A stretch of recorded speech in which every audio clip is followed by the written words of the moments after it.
Open mind गुरुजी के YouTube channel में आपका फिर एक बार स्वागत है। तो आज का ये सेशन जो स्टूडेंट आईटीआई सेकंड ईयर में यानी कि जो 2 ईयर के ट्रेड है वो सभी स्टूडेंट अभी सेकंड ईयर में और उनको एम्प्लॉयबिलिटी स्किल कंपलसरी एक सब्जेक्ट है और जिसको कंपलसरी पास भी आपको कराना है।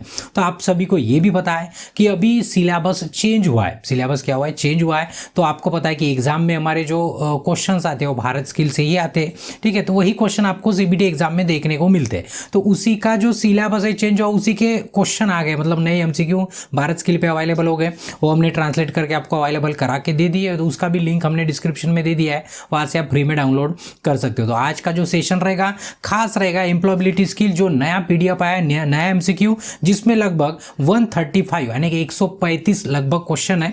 तो पूरे के पूरे क्वेश्चन हम सीरीज बनाएंगे, बराबर यूनिट वाइज चैप्टर वाइज आपको प्रोवाइड करा के दे देंगे। वो भी कौन सी भाषा में रहेंगे, हिंदी प्लस इंग्लिश में, दोनों भी मल्टीपल। तो हमारा जो आज का पहला चैप्टर है वो बेसिक करियर स्किल है, उसका हमारा क्या है, पहला क्लास है, ठीक है। तो इसमें यूनिट कौन से, देखिए इतना सारा इंट्रोडक्शन क्यों देना पड़ रहा है, क्यों, तो ये फर्स्ट सेशन है, नए एमसीक्यू के ऊपर या तो नई पीडीएफ के ऊपर बोल सकते हैं। तो पिछला वाला सिलेबस था, पुराना था, उसमें भी 5 यूनिट थे, अब इसमें 8 है, लेकिन एमसीक्यू हमें प्रोवाइड किया गया है भारत स्किल पे 5 यूनिट के। तो कौन से हैं देखेंगे आप। बेसिक करियर है, उसके बाद फ्यूचर वर्क है, उसके बाद इंटरनेट स्किल है, प्रोफेशनल स्किल है और एंटरप्रेन्योर स्किल है। तो इनके क्वेश्चन अगर आप देखेंगे तो 25 है, 35 है, 20 है, 40 और 15 है, ये क्वेश्चन के नंबर है। मतलब कुल मिला के आपको 135 क्वेश्चन को कवर करना है। तो हम बराबर चैप्टर वाइज आपको यूनिट वाइज बराबर कवर करा के दे देंगे, ठीक है। तो ध्यान में रखना है, ये नई वाली पीडीएफ है, इसलिए हमने बराबर यहाँ पे न्यू करके लिख दिया है, न्यू एम्प्लॉयबिलिटी स्किल, नया सिलेबस, नया एमसीक्यू, नए भारत स्किल की पीडीएफ, ठीक है। तो डाउनलोड कहाँ से करना है ये तो आपको पता चल गया, ठीक है। अगर आप चैनल पे नए हो तो आपको क्या करना है, सबसे पहले चैनल को सब्सक्राइब करना है और बेल आइकन दबा के ऑल नोटिफिकेशन ऑन कर देना, ताकि जब भी हम इस तरह का नया वीडियो अपलोड करें तो आपको उसका नोटिफिकेशन मिल जाए, ठीक है। तो चलिए बढ़ते हमारे मेन टॉपिक की तरफ।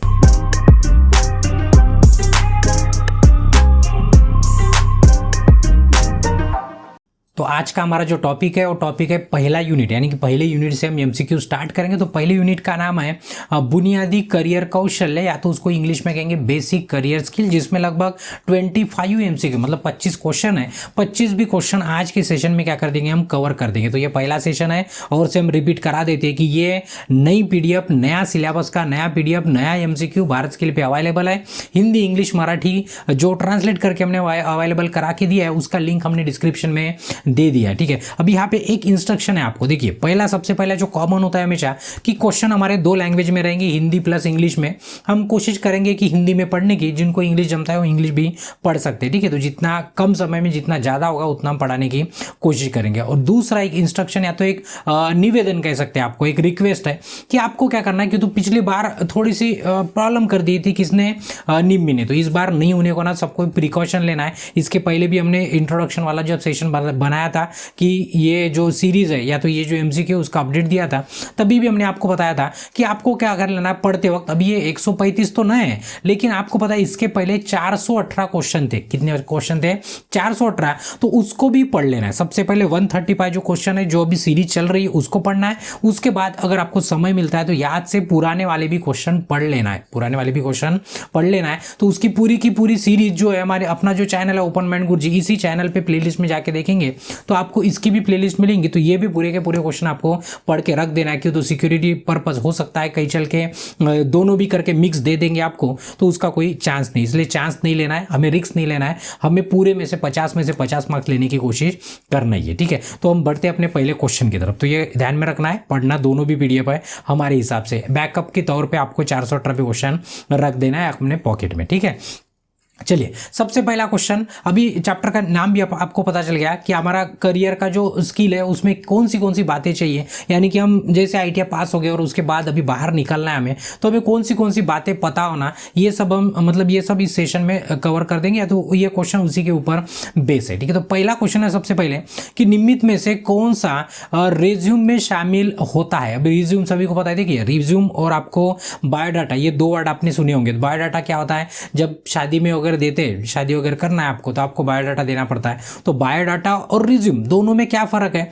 तो बायोडाटा में आपको आपका रंग कौन सा वो भी लिखना पड़ता है, आपका मतलब कौन सा जोडियाक है, कौन सा साइन है आपका, कुंडली क्या है आपकी, ये सब लिखना पड़ता है। मामा का नाम क्या है, चाचा का नाम क्या है, कितना कमाते हो, क्या करते हो, ये सब लिखना पड़ता है। लेकिन रिज्यूम किस लिए होता है? रिज्यूम होता है जॉब के लिए, मतलब अगर हमें आपको एम्प्लॉयमेंट चाहिए तो एम्प्लॉय बनना है कहीं का, तो आपको रिज्यूम देना पड़ता है। उसमें ये नहीं लिखना होता है कि आपका हाइट कितना है, आपका रंग कौन सा है, ये सब बातें उसमें नहीं लिखनी होती है। उसमें स्पेशली क्वालिफिकेशन लिखना होता है। तो बेसिक जो स्ट्रक्चर होता है आपको पता है, आपने पढ़ाई होगा कि इस तरह से होता है कि उसमें क्या क्या डाला जाता है, समरी, टेक्निकल स्किल क्या है, आपका एक्सपीरियंस क्या है, प्रीवियस कोई एक्सपीरियंस है तो जहाँ पे जॉब करते थे, आपका एजुकेशन क्वालिफिकेशन क्या है, आपके पास स्किल क्या है, आपकी हॉबी क्या है, इतना ही हमारे रिज्यूमे डाला जाता है। ना ही इसमें आप अपना हाइट डाल सकते हो, ना ही कुछ अदर कुछ डाल सकते हो एडिशनल। ये सब बराबर ध्यान में रखना है। ये रिज्यूम और बायोडाटा दोनों का क्या है, फर्क है, बराबर याद से दोनों ध्यान में रखना है। तो क्वेश्चन में पूछा गया है कि क्या शामिल होता है, नीचे में से क्या क्या शामिल कर सकते हैं रिज्यूम में।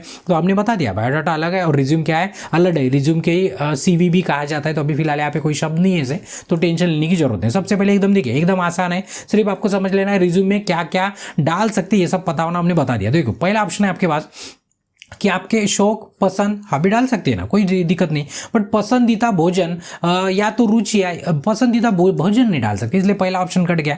दूसरा ऑप्शन है बचपन की यादें। देखिए हमारा काम है कि एक्सप्लेन करना, हमारा काम है एक्सप्लेन करना। क्यों? तो जब भी क्वेश्चन के ऑप्शन अगर ऊपर नीचे हो जाए तो आपको कहीं भी दिक्कत ना आए, इसलिए बराबर समझाना हमारा काम है। तो हो सकता है अभी समझाने को थोड़ा सा समय लग सकता है, बट तभी भी कम से कम समय लगे इसकी हम पूरी कोशिश करेंगे, ठीक है।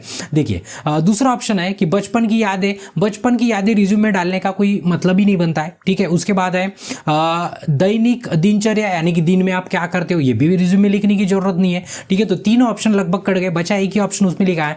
ये तो संपर्क जानकारी लिखना है, बिल्कुल 100% जो हमने दिखाया था आपको। देखो यहाँ पे आपको कॉन्टैक्ट नंबर, ईमेल एड्रेस वगैरह आपको दे देना है, ठीक है, यानी संपर्क नंबर भी देना है। शैक्षणिक विवरण भी देना है, यानी कि एजुकेशन क्वालिफिकेशन क्या है ये भी आपको लिख देना है। उसके बाद कौशल्य क्या है और आपका अनुभव क्या है। कौशल्य यानी कि आपकी स्किल क्या है, देखेंगे यहाँ पे कौन सी स्किल है आपके पास, स्किल भी लिखना है, और आपके पास एक्सपीरियंस क्या है ये भी लिखना है, यानी कि ये सब कुछ लिखना है। तो इसलिए इसका डी ऑप्शन का एकदम परफेक्ट और एकदम क्या है, सही है, ठीक है। चलिए नेक्स्ट क्वेश्चन है हमारे पास। नेक्स्ट क्वेश्चन है, राघव एक मार्केटिंग फर्म में नौकरी के लिए आवेदन कर रहा है। राघव एक नाम है, एक लड़का है, वो क्या कर रहा है, मार्केटिंग का एक कंपनी है, उसमें कंपनी के लिए अभी आवेदन कर रहा है, यानी कि अप्लाई कर रहा है जॉब के लिए। किसके लिए? जॉब के लिए, ठीक है। तो उसके कवर लेटर, ठीक है, अभी ये कवर लेटर बराबर वर्ड ध्यान में रखना है। कवर लेटर को पढ़ना आसान कैसे होगा, ध्यान में रखिए। जब भी आप जॉब के लिए जाएंगे इसके बाद तो आपको रिज्यूम तैयार करना पड़ता है, सभी को पता है। पहला काम है रिज्यूम तैयार करना, और दूसरा काम है कि रिज्यूम के ऊपर आपका कवर लेटर होना। क्या होना? कवर लेटर होना। अभी कवर लेटर में क्या लिखा होता है? कवर लेटर में लिखा होता है कि आप मतलब शॉर्ट में लिखना आता है, शॉर्ट में, कि आप जो जॉब करने के लिए, मतलब जॉब के लिए जो अप्लाई कर रहे हो, बिल्कुल संक्षिप्त में, मतलब कम शब्दों में, कम पैराग्राफ में, और एकदम कम इसमें, यानी कि फट से कम लाइन में वो खत्म होने होना, इस तरह से लिखा जाता है कवर लेटर। उसमें क्या लिखना होता है कि हमें, जैसे अभी समझो कि हमें जॉब चाहिए आपके कंपनी में, तो हम क्या करेंगे, आपके कंपनी जो भी जॉब होगी, समझो पढ़ाने के टीचर की जॉब है, समझ लो, अभी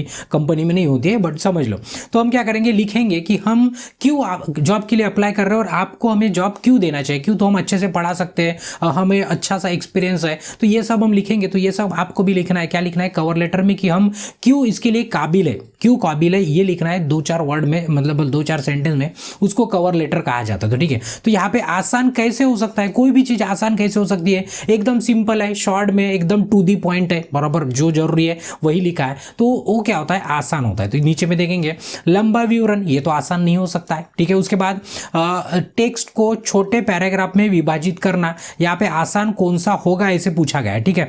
तो टेक्स्ट को क्या छोटा रखना, पैराग्राफ में विभाजित करना, ये भी दूसरा वाला ऑप्शन है, ठीक है। तीसरा वाला ऑप्शन है फॉन्ट का आकार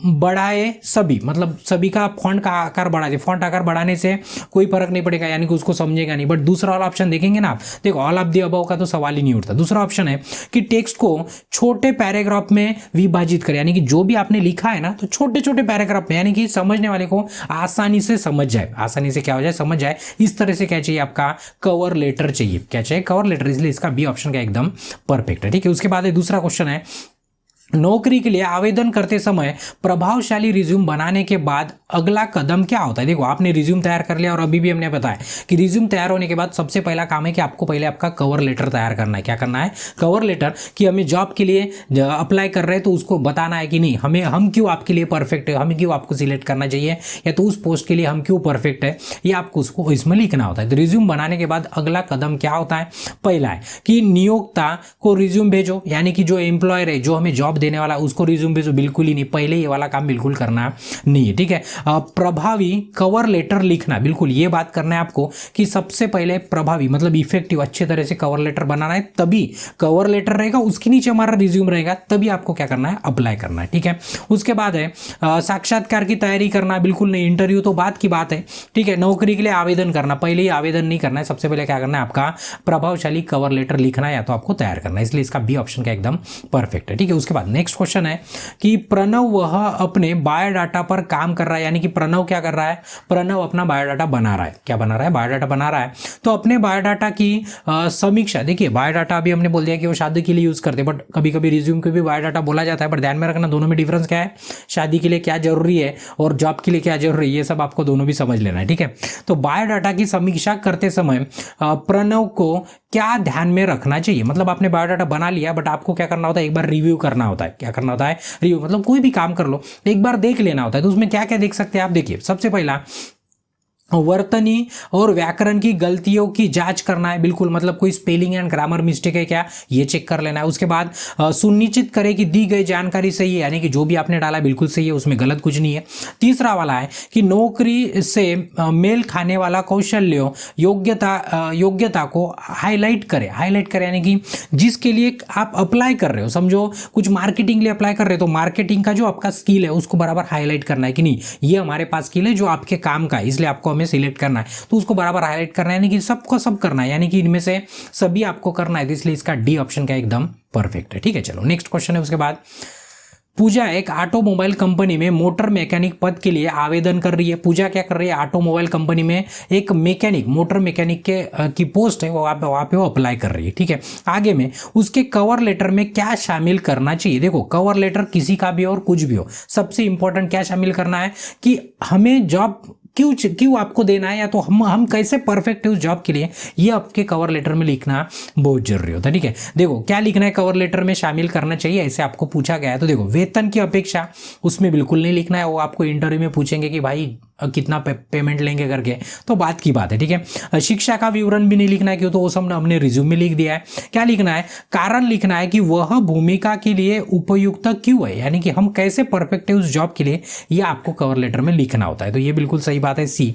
उसके बाद उसमें शौक या तो खाना बनाना, बागबानी करना, ये सब नहीं लिखना है, ठीक है। तो इसलिए इसका सी ऑप्शन का एकदम परफेक्ट है। क्वेश्चन समझ लो, अगर आपको क्वेश्चन समझ में आ जाता है ना, एकदम आसानी से आप क्या कर सकते हो, उसके जवाब दे सकते हो, ठीक है। उसके बाद नेक्स्ट क्वेश्चन है औपचारिक संचार क्या है, ठीक है। देखो कम्युनिकेशन यानी कि संचार यानी कि बातचीत क्या होती है, ठीक है।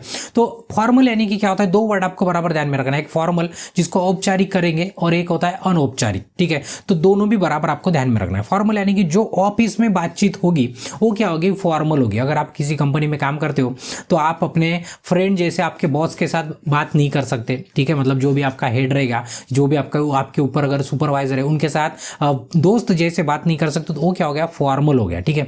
लेकिन घर में दोस्त के साथ है, बाहर है, तो हम इनफॉर्मल तरीके से रहते हैं। कैसे रहते हैं, इनफॉर्मल तरीके से रहते यानी कि बातचीत करते, कम्युनिकेशन यानी कि संचार करते, ठीक है। तो ध्यान में रखना फॉर्मल यानी कि ऑफिशियल, ये एक बराबर वर्ड ध्यान में रखिए, आपका आसान हो जाएगा, ठीक है। औपचारिक कहेंगे उसको। सबसे पहले पूछा है कि फॉर्मल कम्युनिकेशन कौन सा है नीचे में से, ठीक है। अभी लिखित संचार, लिखित यानी कि रिटर्न कम्युनिकेशन, उसको फॉर्मल लिखेंगे, वो फॉर्मल भी हो सकता है, इनफॉर्मल भी हो सकता है, ये उसको आंसर नहीं है। देखो फॉर्मल यानी कि क्या होता है कि नियमों के एक सेट का पालन करते हुए आधारित संचार करना, यानी कि एक नियमबद्ध तरीके से बराबर आपको क्या करना है, बातचीत करना है, उसको क्या कहेंगे, फॉर्मल कम्युनिकेशन। जैसे दोस्त के साथ हम कुछ भी बोल सकते हैं, दोस्त को आवाज देते हो उसके पापा के नाम से भी बुला लेते हैं, ठीक है, तो दोस्त है ना। लेकिन आपका जो सुपरवाइजर है या तो आपका जो हेड हेड है आपके जॉब पे, उसको आप ऐसे नहीं कर सकते। आपको सर करके रिस्पेक्टफुली उतना ही बोलना है जितना जरूरत का है, और वैसे ही बोलना है जैसे बोला जाता है। नहीं तो आप जैसे घर में बिहेव करते हैं वैसे नहीं कर सकते, ठीक है। तो बराबर सेट मतलब एक इंस्ट्रक्शन होता है, नहीं ऐसे ही करना है। ऑफिस में जाना है तो उनको पूछना है कि अंदर आए क्या, ठीक है, बैठे क्या, ये तो काम की बात करना है और चुपचाप निकल जाना है, या तो थैंक यू बोल के निकल जाना, जो भी है, ठीक है। तो एक क्या होता है, फॉर्मल तरीका होता है। तो वही दूसरा वाला ऑप्शन है, नियमों के एक सेट का पालन करते हुए आधारिक संचार करना, ठीक है। तो इसलिए इसका बी ऑप्शन क्या रहेगा, बिल्कुल सही रहेगा। देखो, दोस्त और परिवार के साथ हमने बोल दिया, ये क्या होता है, इनफॉर्मल होता है, ठीक है। सोशल मीडिया पे अनौपचारिक चैटिंग करना, ये तो अनौपचारिक बोल ही दिया, तो ये भी क्या होता है, इनफॉर्मल ही होता है, ठीक है। बट फॉर्मल की बात करेंगे तो ऑफिशियल जो बातचीत होती है वो फॉर्मल होती है, तो इसलिए इसका बी आंसर का एकदम सटीक है, ठीक है। उसके बाद नेक्स्ट क्वेश्चन है, निम्नलिखित में से कौन सा नौकरी के साक्षात्कार यानी कि इंटरव्यू, ठीक है, में एक औपचारिक परिचय है। यानी कि देखो, अभी इंटरव्यू में गए, अभी नीचे में 4 ऑप्शन देखिए, 4 में से आपको बताना है कि इनमें से कौन सा ऑप्शन बिल्कुल सही है, या तो किस तरह से आप साक्षात में जाएंगे और किस तरह से, मतलब नीचे में से सेंटेंस कौन सा इफेक्टिव है और कौन सा एकदम सही है। देखो, पहले सबसे पहले मतलब खुद का इंट्रोडक्शन कैसे देंगे, अरे मैं परमित हूँ, आपसे मिलकर खुशी हुई, क्या ऐसे बात करेंगे क्या, बिल्कुल नहीं, ये तो लगता नहीं। आगे का ऑप्शन देखेंगे आप, नमस्ते मैं परमित हूँ, मुझे रखने के लिए धन्यवाद। यानी कि देखो, निम्नलिखित में से कौन सा नौकरी साक्षात्कार में एक औपचारिक परिचय, यानी खुद का परिचय दे रहे। देखो, ऐसे बोलेंगे क्या, नमस्ते मैं परमित हूँ, मुझे रखने के लिए धन्यवाद, ऐसे भी आप नहीं बोल सकते, ठीक है। आगे वाला ऑप्शन देखेंगे, मैं परमित हूँ, चलो शुरू करते हैं, ऐसे बोलेंगे। वीडियो थोड़ी ना, यूट्यूबर थोड़ी ना है कि नहीं, एक जॉब के लिए जा रहा है, इंटरव्यू चल रहा है। उसके बाद चौथा वाला ऑप्शन देखेंगे, सुप्रभात या तो दोपहर, अगर सुबह है तो सुप्रभात, या तो दोपहर के लिए, ठीक है, मतलब शुभ दोपहर बोल सकते हैं आप।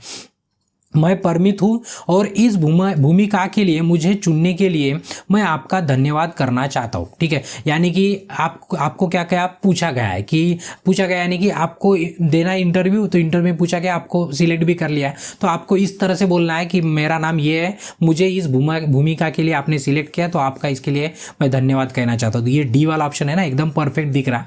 तो आप पढ़ेंगे ना तो आप भी कॉमन सेंस लगा सकते हैं कि डी वाले ने जो बोला एकदम क्या बोला है, परफेक्ट और अच्छी तरह से बोला, इसलिए इसका डी ऑप्शन का एकदम परफेक्ट है, ठीक है। चलो, उसके बाद नेक्स्ट क्वेश्चन है कि औपचारिक लिखित संचार का एक उदाहरण क्या है। देखो, औपचारिक जैसी आ जाए, यानी कि फॉर्मल जैसी आ जाता है तो ऑफिस का याद कर लेना है, ठीक है, ऑफिस याद कर लेना है। देखो, किसी मित्र को संदेश भेजना, ये तो ऑफिशियल नहीं है, मित्र को संदेश भेजना तो ऑफिस का कोई तालमेल नहीं है, तो लेन देन नहीं है, ठीक है।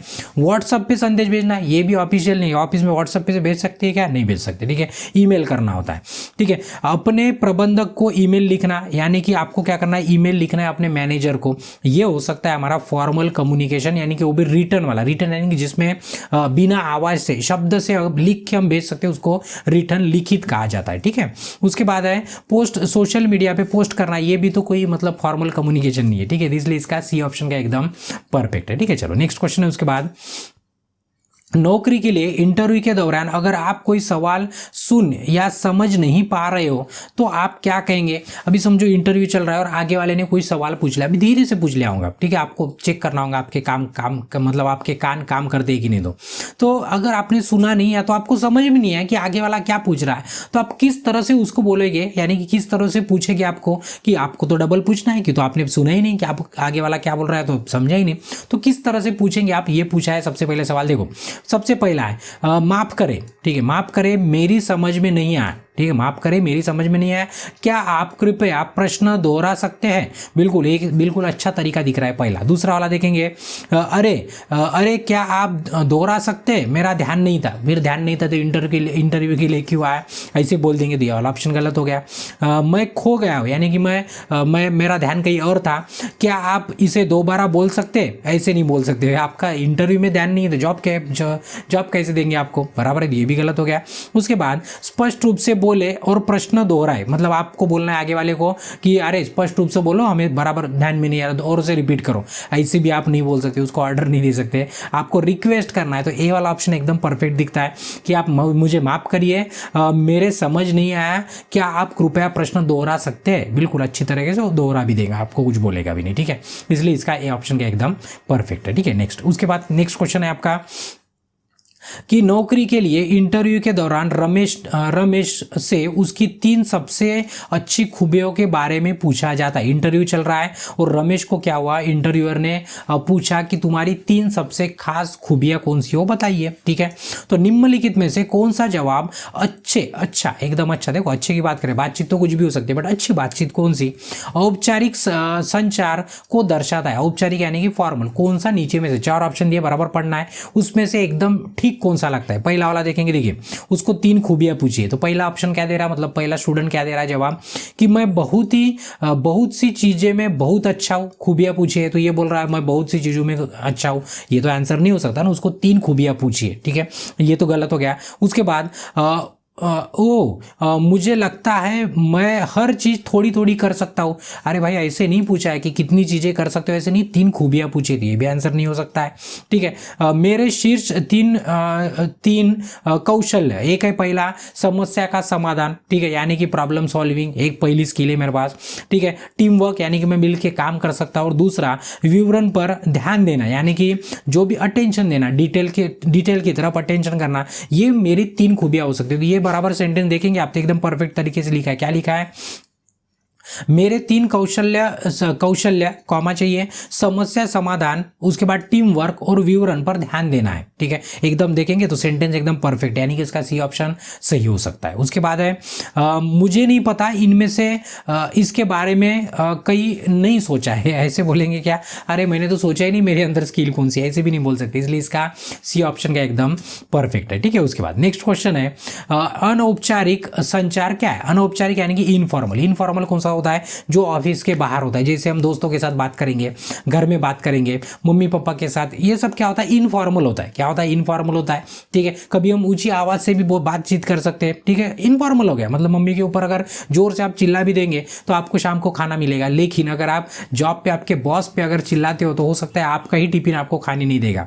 तो ये क्या होता है, फॉर्मल और इनफॉर्मल दोनों का डिफरेंस है। तो यहाँ पे अभी इनफॉर्मल पूछा गया, यानी कि अनौपचारिक, जो ऑफिस के बाहर रहेंगे तो वर्क प्लेस के बाहर रहेगा। ठीक है, देखिए सभी मौखिक संचार ऐसे नहीं बोल सकते, ऑल वर्बल कम्युनिकेशन है, वर्बल यानी कि बातचीत वाला काम, सभी को हम इनफॉर्मल कहेंगे क्या, नहीं, ऑफिस में भी बातचीत होती है बट वो कैसे होती है, फॉर्मल होती है। ठीक है, तो इसलिए पहला ऑप्शन गलत हो गया। दूसरा है नियमों के सेट का पालन करते हुए आधारिक संचार, यानी कि ये तो क्या हो गया, नियमों का पालन करके अगर बातचीत करना है कि मैं कमी नहीं बोलना है, इतना ही बोलना है, काम का ही बोलना है, ये क्या हो गया, फॉर्मल। इसको भी इनफॉर्मल नहीं कह सकते। लेकिन आधिकारिक कार्य व्यवस्था के बाहर अनौपचारिक बातचीत, ये हो सकता है। आधिकारिक मतलब आपके काम के बाहर, आउटसाइड, मतलब अभी कंपनी से बाहर निकल गए, उसके बाद जो बातचीत चलेंगी वो बातचीत क्या रहेंगी, आपकी अनौपचारिक रहेंगी, यानी कि इनफॉर्मल रहेंगी। ठीक है, उसके बाद ये वाला ऑप्शन आपका सही हो सकता है। आगे देखेंगे आधिकारिक बैठक में बातचीत, अभी ऑफिशियल मीटिंग रहेंगी, वो तो अनौपचारिक हो नहीं सकती,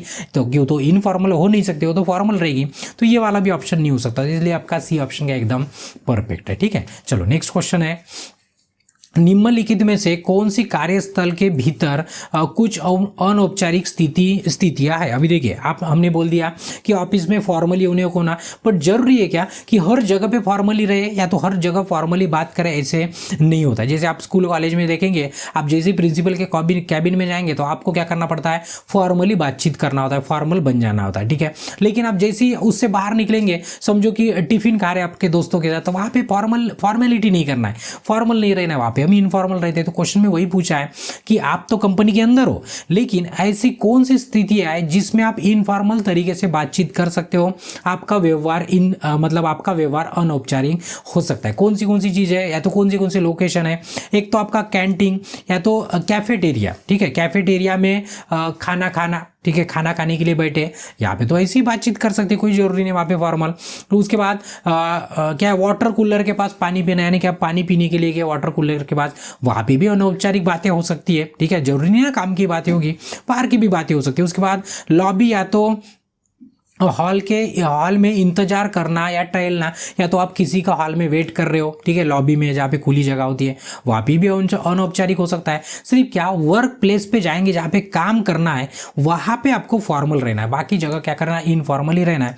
इसलिए इसका डी ऑप्शन का एकदम परफेक्ट है। ठीक है, चलो नेक्स्ट क्वेश्चन है उसके बाद कार्यस्थल पर अनौपचारिक संचार के कुछ लाभ क्या है, यानी कि कार्यस्थल पर मतलब जहाँ पे आप काम करते हो वहाँ पे अगर आप अनौपचारिक संचार का कुछ लाभ होगा ना, कि जरूरी नहीं हर बार ही आपको संचार करना है या तो फॉर्मली संचार करना है, ऐसे कोई जरूरी नहीं है, ठीक है। औपचारिक ही बात करना है ऐसे नहीं, क्यों, तो देखिए कैसे होता है कि टीम वर्क अगर करना है, काम करना है मतलब कुछ काम करना है तो उसके कुछ फायदे होंगे ना अनौपचारिक बात करने के, यानी कि कैसे होता है कि रिलेशन बनता है, क्या होता है रिलेशन बनता है। सिर्फ काम की बात करेंगे तो फिर काम की बात होगी, कोई रिलेशन नहीं बनेगा, ठीक है। तो काम करने में आनंद भी नहीं आएगा आपको, तो इसलिए क्या होगा वहाँ पे इनफॉर्मल भी बातचीत होना, उसके फायदे क्या होते हैं, आप घुल मिल के रह सकते हो। अगर हम क्लास में बोलेंगे कि कोई एक दूसरे के साथ बात नहीं करेगा पढ़ाई के सिवाय, तो ये सब तो पॉसिबल नहीं है। मतलब वो दोस्त कैसे बनेंगे, कैसे एक दूसरे के साथ शेयर करेंगे, अपना टीम वर्क कैसे करेंगे, वो सब पॉसिबल नहीं होता, इसलिए वहाँ पे इंपॉर्टेंट होता है अनौपचारिक भी बातचीत, ठीक है। तो देखिए लोगों को एक साथ मिलकर बेहतर काम करने में मदद करता है, कौन मदद करता है, अनौपचारिक बातचीत, ध्यान में रखना, इसलिए हम कुल मिल जाते हैं उसमें, ठीक है। उसके बाद काम पर चीजों को अधिक आधिकारिक बनाना, इससे मतलब ये मतलब नहीं है इनफॉर्मल का, ये फॉर्मल का मतलब है, ठीक है। काम पर एक सख्त माहौल बनाना, ये भी फॉर्मल का, ये इनफॉर्मल का काम नहीं है। लोगों को कम बात करने पर मजबूर करना, ये भी मतलब फॉर्मल का ही काम है, औपचारिक का काम है। बट यहाँ पे पूछा था अनौपचारिक से क्या होता है कि बेहतर काम करने में मदद करता है, क्या करता है, बेहतर काम करने में मदद करता है, इसलिए इसका ए ऑप्शन क्या रहेगा, एकदम परफेक्ट रहेगा, ठीक है। चलो नेक्स्ट है, उसके बाद आपने एक कंपनी में नई नौकरी शुरू की, आप कंपनी में गए और आपने क्या किया, एक नौकरी शुरू कर दी, ठीक है।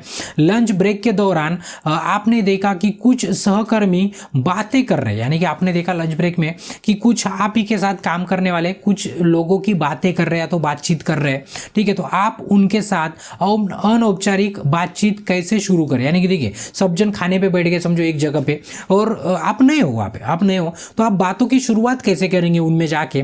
तो जनरली क्या होता है कि आप कहीं पे भी बैठे, आप नए हो ना, तो सबसे पहले कि मैं कौन हूं ऐसे बोलने से अच्छा है कि आप क्या करो कि आगे वाला क्या बोल रहा है, उसको क्या पसंद है, कौन सी बातें उसको पसंद है, वो सब बातें करो, तब क्या होगा कि घुल मिल जाएंगे हम। उसके बाद बाकी की बातें हो सकती है, आप कौन हो, मैं कौन हूँ, पेमेंट क्या है, ये सब बात का बात होता है, ठीक है। पहली बहुत से लोगों का देखा कि नए दिखे तो पहले पूछ लेते कि भाई आपको पेमेंट कितना है, वो सब बातें नहीं करना, कि तो आपसे वो घुल मिलेगा नहीं। सबसे पहले देखो पहले ऑप्शन पढ़ लेते, पहला ऑप्शन है आपके पास कि औपचारिक रूप से अपना परिचय दे और कंपनी में आपकी भूमिका के बारे में पूछे या तो बताए, यानी कि हम क्या करते हैं, हम इस पोस्ट पे हम ये पढ़ चुके हैं, ये सब आपको शुरुआत में नहीं बताना है। क्या करना है आपको, उसने पूछा, मतलब उसने पूछने को ना कि उन्हें कौन से टीवी शो, कौन सा खेल कूद पसंद है, कौन सी किताबें पढ़ना पसंद है, उनका साप्ताहिक योजनाएं क्या है, यानी कि आप संडे को कहाँ जाएंगे, छुट्टी के दिन कहाँ जाएंगे,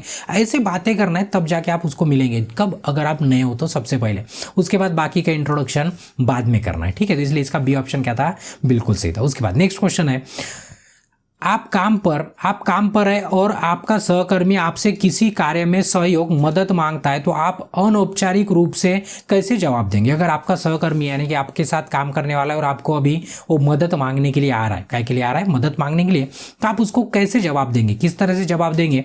सबसे पहला ऑप्शन है कि एकदम देखो, आप सोचेंगे ना, आप पढ़ेंगे ना, तभी भी आपको पता चलेगा, मतलब कॉमन से आंसर है, दे सकते हैं। पहला, मैं मदद कर सकता हूँ, लेकिन सच में तुम्हें इतना भी पता नहीं समस्या क्या है, ऐसे बोलेंगे कि अरे यार तेरे को इतना भी पता नहीं कि इसका समस्या क्या है या तो इसका समाधान क्या है, ऐसे नहीं बोल सकते हम, ठीक है। दूसरा वाला ऑप्शन देखेंगे, मैं अभी बहुत व्यस्त हूँ, किसी और को पूछो, ऐसे बोलेंगे। कोई हमें हेल्प मांगने के लिए आ रहा है तो ऐसे बोलेंगे क्या, नहीं मैं बिजी हूँ तो जाओ दूसरे को पूछ लो, ऐसे भी नहीं बोलना है, ठीक है। तीसरा वाला ऑप्शन है, हाँ जरूर मैं मदद कर सकता हूँ, आपको क्या चाहिए, बिल्कुल ऐसे बोल सकते हो आप कि हाँ हम मदद कर सकते हैं, आपको किस चीज़ की जरूरत है तो आपको क्या चाहिए, तो इस तरह से आप जवाब दे सकते हो, इसलिए इसका सी ऑप्शन क्या रहेगा, एकदम परफेक्ट। चौथा वाला आपको पढ़ लेना है, ठीक है। उसके बाद नेक्स्ट क्वेश्चन है, कार्यस्थल शिष्टाचार क्या है। अभी देखो सबसे पहले शिष्टाचार का अर्थ आपको समझने को होना। शिष्टाचार यानी कि क्या होता है, फॉर एग्जाम्पल के तौर पे, अगर आप जॉब पे हो और आपको 9 बजे जॉब पे जाना है, कितने बजे जाना है, 9 बजे जॉब पे जाना है, ठीक है। तो लेकिन आप क्या करते हो, 9 बजे नहीं पहुंचते हो, 9 के कुछ 5 मिनट पहले ही आप जाके आप पहुंच जाते हो काम पे, ठीक है। यानी कि उसको एक डिसिप्लिन मैनर भी बोला जा सकता है, ठीक है। बस उसको कॉन्फ्लिक्ट कहते हैं, ठीक है। तो इसको शिष्टाचार कहेंगे, हिंदी में क्या कहेंगे, शिष्टाचार। दूसरा वाला उदाहरण कि आपको है ना स्पोर्ट शूज बहुत पसंद है, स्पोर्ट शूज बहुत पसंद है, तो आपको बहुत पसंद है, ऐसे रंगी बिरंगी वाले जो शूज होते हैं वो पसंद है, लेकिन आप जॉब पे जा रहे हो, ऑफिस में जा रहे हो, तो क्या ऐसे कलरफुल वाले शूज पहन के जाएंगे क्या? नहीं, आपको बराबर फॉर्मली भी पहन के जाना है, भले ही आपको पसंद है कलरफुल वाले। तो ये इसको क्या कहा जाता है, इसको शिष्टाचार कहा जाता है। क्या कहा जाता है? शिष्टाचार कहा जाता है, या तो उसको एटिक्वेटी कहा जाता है। क्या कहा जाता है? एटिक्वेटी, ठीक है। तो अभी इसका मतलब क्या होता है, तो देखिए क्या होता है इसका मतलब, काम के बाहर रोजमर्रा के शिष्टाचार, ये भी नहीं हो सकता, काम के बाहर की बात नहीं चल रही, काम की बात चल रही। कार्यस्थल में सम्मान और व्यवसायिक के आधार पर उचित व्यवहार, बिल्कुल, यानी कि कार्यस्थल पे सबका सम्मान करना और व्यवहार भी इस तरह से करना बिल्कुल उचित हो, बिल्कुल उचित हो, उसको कहा जाता है, शिष्टाचार कहा जाता है, ठीक है। तो इसका बी ऑप्शन परफेक्ट हो सकता है। तीसरा भी पढ़ लेना है, सहकर्मियों के साथ लापरवाह व्यवहार करना, ये तो हो नहीं सकता, और इनमें से कोई नहीं का ऑप्शन है, तो इसका बी ऑप्शन का एकदम परफेक्ट है, ठीक है। चलो नेक्स्ट क्वेश्चन है, निम्न में से कौन सा कार्यस्थल पर उचित व्यवहार माना जाता है? तो आपको पूछा है कि निम्न में से कौन सा कार्यस्थल पर उचित, ठीक है, उचित व्यवहार माना जाता है। उचित यानी कि ठीक ठाक अच्छा वाला व्यवहार कौन सा है, ठीक है। पहला वाला, नियमित रूप से काम पर देर से आना। देर से आना अच्छा है क्या? बिल्कुल अच्छा नहीं है।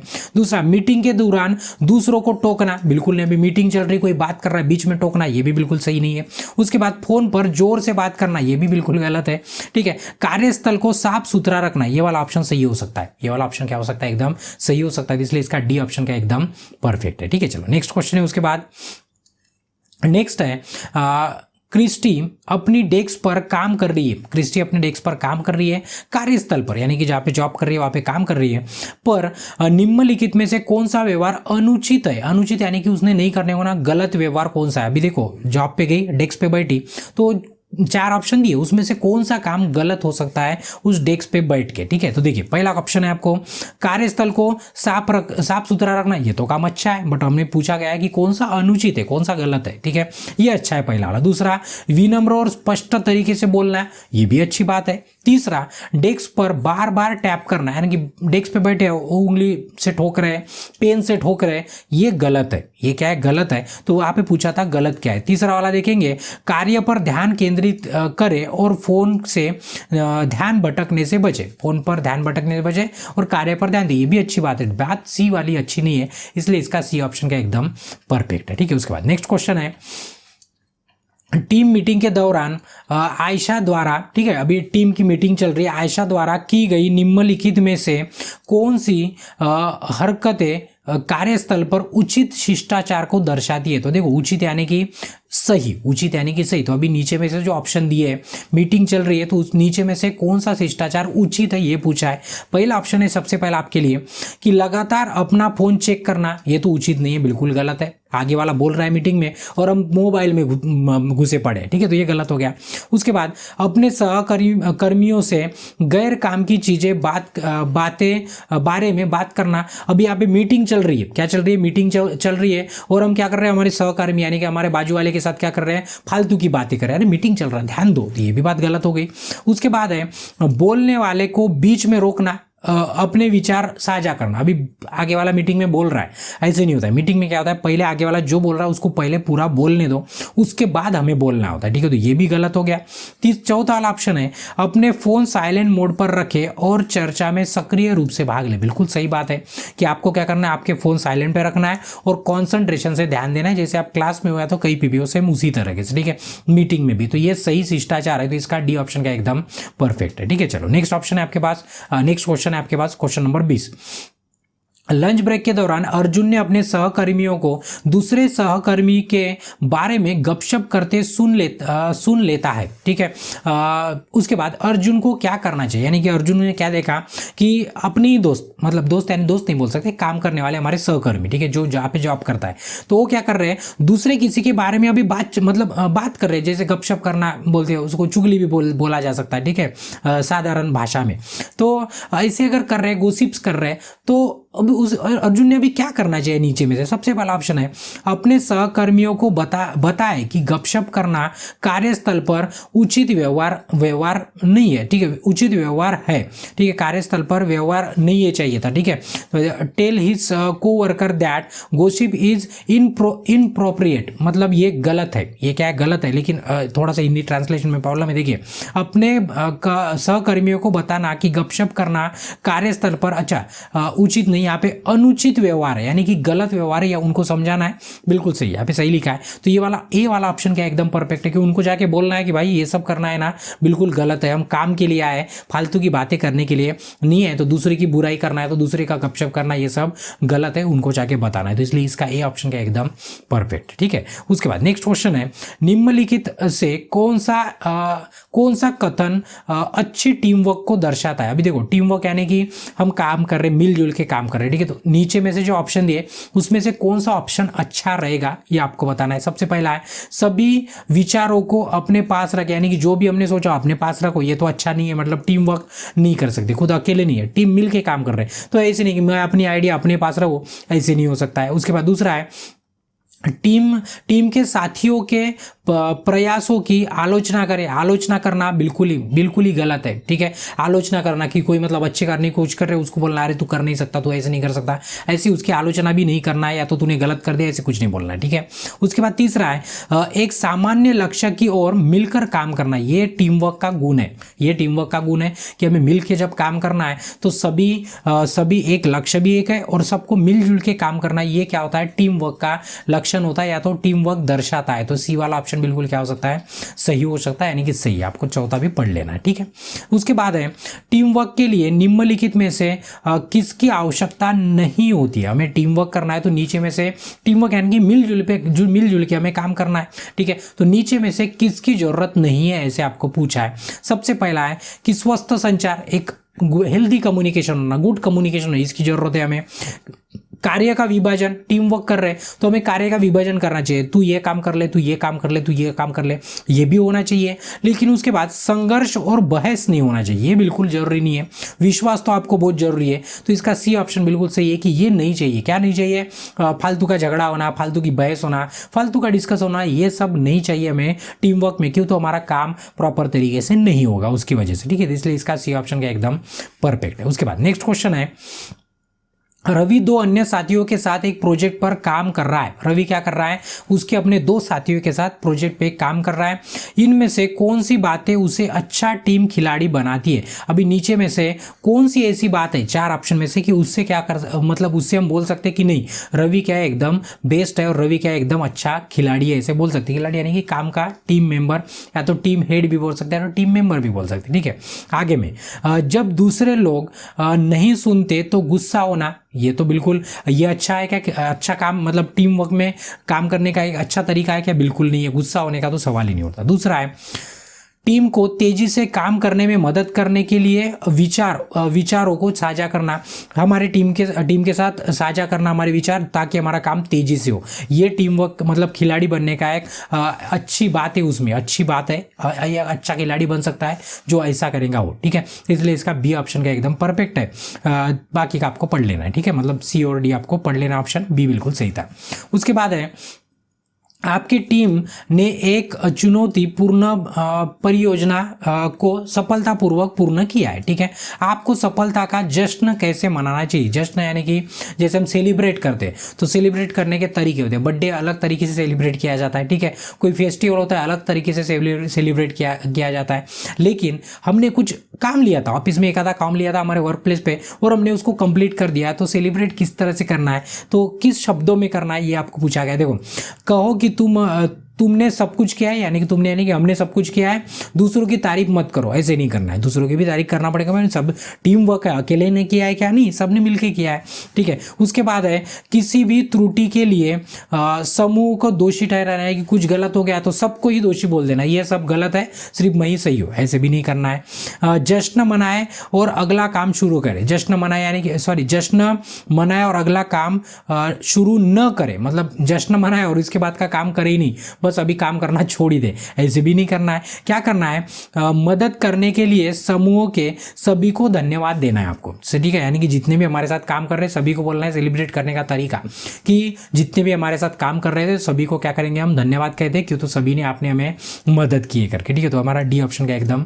परफेक्ट तरीके से सेट होता है, ठीक है। चलो नेक्स्ट क्वेश्चन है कि एक समूह परियोजना के दौरान आपका एक साथी अपना असाइन किया गया कार्य पूरा करने के लिए संघर्ष कर रहा है, तो आपको क्या करना चाहिए। देखिए आपका टीम मेंबर है, सबने हमने काम बांट दिए अपने अपने, ठीक है, आपका तो काम हो गया, लेकिन आपके साथ जो आपका टीम मेंबर है उसका काम नहीं हो रहा है, वो बहुत तकलीफ में, उससे काम नहीं हो रहा है, वो जो उसको काम दिया था, तो आपने क्या करना चाहिए। कॉमन सेंस है कि आपने उसकी मदद करनी चाहिए, लेकिन ऑप्शन में क्या लिखा है ये पढ़ लेते। पहला ऑप्शन है उसके संघर्ष को अनदेखा करे और अपने कार्य में ध्यान केंद्रित करे, उसकी तरफ ध्यान ना दे, देखना कि भाई तू अपना आप देख ले, ऐसे बिल्कुल नहीं करना है। दूसरा ऑप्शन है उनके कार्य को पूरा करने में उसकी मदद करे और समर्थन करने की अपेक्षा करे, यानी कि उसको बोले कि नहीं हम आपको मदद करेंगे, आप टेंशन मत लो, हम मिलकर उसको निपटा देंगे, ऐसे बिल्कुल करना है। क्यों, तो आप टीम में हो ना, क्यों तो उसका काम रुका है, मतलब हमारे टीम का काम रुका है ना, इसलिए इसका बी ऑप्शन का एकदम परफेक्ट है। उनकी कुशलता न होने के लिए आलोचना करना, आलोचना तो बिल्कुल ही नहीं करना है, किसी भी स्थिति में नहीं करना है।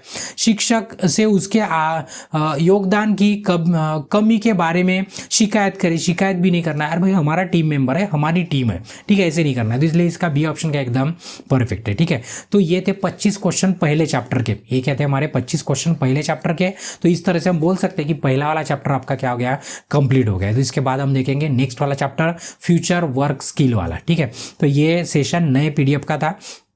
अभी सबसे पहले आपको क्या करना है, अगर सेशन अच्छा लगा है तो याद से सेशन को लाइक करना है, आपके दोस्तों के साथ शेयर कर देना है, ताकि उनको भी पढ़ाई में आसानी मिले या तो उनको मदद हो, ठीक है।